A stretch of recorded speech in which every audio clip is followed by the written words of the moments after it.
Hi ಸ್ನೇಹಿತರೆ, ನಾನು ನಿಮ್ಮ ಬೆಂಗಳೂರು ಹುಡುಗ ಯಶಣ್ಣನವರ ದೊಡ್ಡ ಅಭಿಮಾನಿ ಮಾತಾಡ್ತಾ ಇದ್ದೀನಿ. ಏನಿಲ್ಲ, ನಿನ್ನೆ 3ನೇ ಮೆಸೇಜು ನೆಕ್ಸ್ಟ್ ವಿಡಿಯೋದಲ್ಲಿ ಹೇಳ್ತೀನಿ ಅಂತ ಹೇಳಿದ್ದೆ. ಆ 3ನೇ ಮೆಸೇಜ್ ಏನಪ್ಪ ಅಂತಂದರೆ, IPL ಅಲ್ಲಿ ನೀವು ಯಾವ ಟೀಮ್ ಸಪೋರ್ಟ್ ಮಾಡ್ತೀರಾ ಅಂತ ಒಂದು ಮೆಸೇಜ್ ಬಂದಿತ್ತು. ಅಲ್ಲ, ಕನ್ನಡಿಗನಾಗಿ ನಾನು ಯಾವ ಟೀಮ್ಗೆ ಸಪೋರ್ಟ್ ಮಾಡ್ಬೋದು ನೀವೇ ಹೇಳಿ ನೋಡೋಣ. ಇಂಥ ಮೆಸೇಜೆಲ್ಲ ಹಾಕ್ತಾರಪ್ಪ. ಆದರೂ ಅವ್ರ ಮೆಸೇಜ್ಗೆ ನಾನು ಉತ್ತರ ಕೊಡ್ತೀನಿ. ಆದರೆ ಅದಕ್ಕಿಂತ ಮುಂಚೆ ನನ್ನಂಥ ಕನ್ನಡಿಗನಿಗೆ ನಿಮ್ಮೆಲ್ಲರ ಬೆಂಬಲ ಬೇಕು. IPL ಅಂತ ಬಂದಾಗ ಮಾತ್ರ ಕನ್ನಡಿಗ ಅಂತ ನೋಡ್ತಾರೆ. ಹುಡ್ದಾಗಿಂದ ಸಾಯೋವರೆಗೂ ನಾವು ಕನ್ನಡಿಗರೇ. ಆದರೆ IPL ಅಂತ ಬಂದಾಗ ಮಾತ್ರ RCBಗೆ ಸಪೋರ್ಟ್ ಮಾಡಬೇಕು ಅಂತೀರ. ಕನ್ನಡಿಗನ ಸಪೋರ್ಟ್ ಮಾಡ್ರಿ, RCBಗೆ ಸಪೋರ್ಟ್ ಮಾಡೋಣ.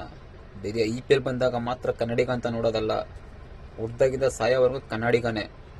ಆದಷ್ಟು ಕನ್ನಡಿಗರೆಲ್ಲ ಅಕೌಂಟ್ನ ಫಾಲೋ ಮಾಡ್ಕೊಳ್ಳಿ. ನೆಕ್ಸ್ಟ್ ವಿಡಿಯೋದಲ್ಲಿ ಸಿಗ್ತೀನಿ. ನಮಸ್ಕಾರ.